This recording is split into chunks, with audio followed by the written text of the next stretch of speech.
చింత చెట్టు కిందకి వచ్చి పడుకుంటారండి మీరు? చెట్టు దగ్గర పడుకుంటే ఆక్సిజన్ ఇస్తుంది, మీ దగ్గర పడుకుంటే కార్బన్ డైఆక్సైడ్ ఇస్తున్నారు. అర్థమైందా? ప్రతి మగాడికి చెట్టుకున్న ఆయుష్ ఉందంటారు. చెట్లేమో వేల సంవత్సరాలు బతుకుతున్నాయి, మగాడు మాత్రం 60 సంవత్సరాల కంటే ఎక్కువ బతకట్లా. ఎందుకో? చెట్లు పెళ్లి చేసుకోవట్లేదు, మేము చేసుకుంటున్నాం.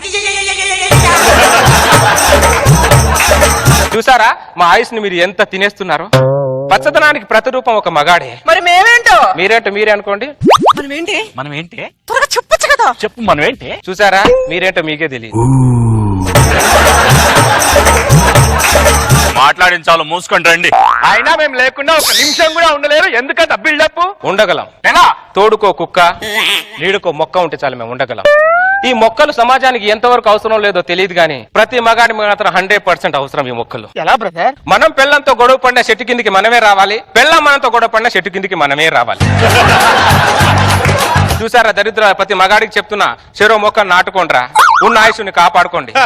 అర్థమైందా? పెళ్ళం అనేది హానికరం, మొక్క అనేది ఆరోగ్యకరం. గుర్తు పెట్టుకోండి. అందుకే వృక్షో రక్షతి రక్షిత అన్నారు. గుర్తు పెట్టుకోండి రే. అంటే ఏంటి బ్రదర్? పెళ్ళం నిన్ను టార్చర్ పెట్టిన వృక్షం మాత్రం నిన్ను రక్షిస్తుంది.